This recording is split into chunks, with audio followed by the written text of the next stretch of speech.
দেৰগাঁওস্থিত গোলাঘাট জিলা শিক্ষা আৰু প্ৰশিক্ষণ প্ৰতিষ্ঠানৰ উদ্যোগত তিনিদিনীয়া কাৰ্যসূচীৰে অসম পুলিচ মধ্য ইংৰাজী বিদ্যালয়ত অনুষ্ঠিত কৰা হয় কেলিগ্ৰাফি এণ্ড হেণ্ডৰাইটিং ইম্প্ৰুভমেণ্টৰ ওপৰত কৰ্মশালা।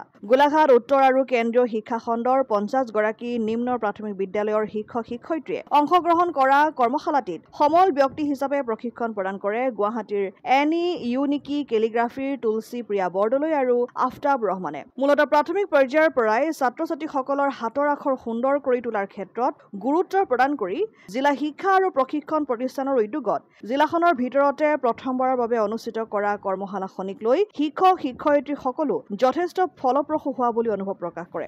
কৰ্মশালাখনিৰ অন্তত প্ৰশিক্ষাৰ্থী শিক্ষক-শিক্ষয়িত্ৰীসকলে প্ৰশিক্ষকদ্বয়ৰ লগতে জিলা শিক্ষা আৰু প্ৰশিক্ষণ প্ৰতিষ্ঠানৰ অধ্যক্ষ সাধন পাল, জ্যেষ্ঠ প্ৰবক্তা অকণ তালুকদাৰ আৰু কেন্দ্ৰটোৰ সমন্বয়ক মঞ্জিত শইকীয়াক সম্বৰ্ধনা জ্ঞাপন কৰে।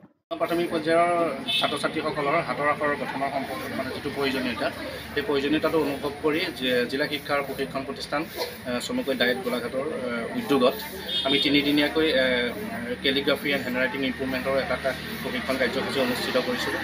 এই প্ৰশিক্ষণ কাৰ্যসূচীটোত আমি গোলাঘাট জিলাৰ উত্তৰ শিক্ষাখণ্ড আৰু কেন্দ্ৰীয় শিক্ষাখণ্ডৰ 50জন নিম্ন প্ৰাথমিক পৰ্যায়ৰ শিক্ষকক আমি এই প্ৰশিক্ষণ কাৰ্যসূচীলৈ আমন্ত্ৰণ জনাইছিলোঁ।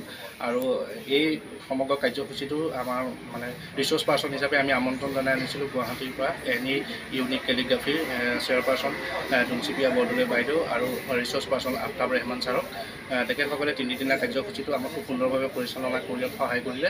লগতে আমাৰ যিসকল প্ৰশিক্ষাৰ্থী আছিলে শিক্ষক-প্ৰশিক্ষাৰ্থী, এই শিক্ষক-প্ৰশিক্ষাৰ্থীসকলে তিনিদিনীয়া কাৰ্যসূচীৰ পৰা যথেষ্টখিনি উপকৃত হৈছে বুলি আমাক জনাইছে।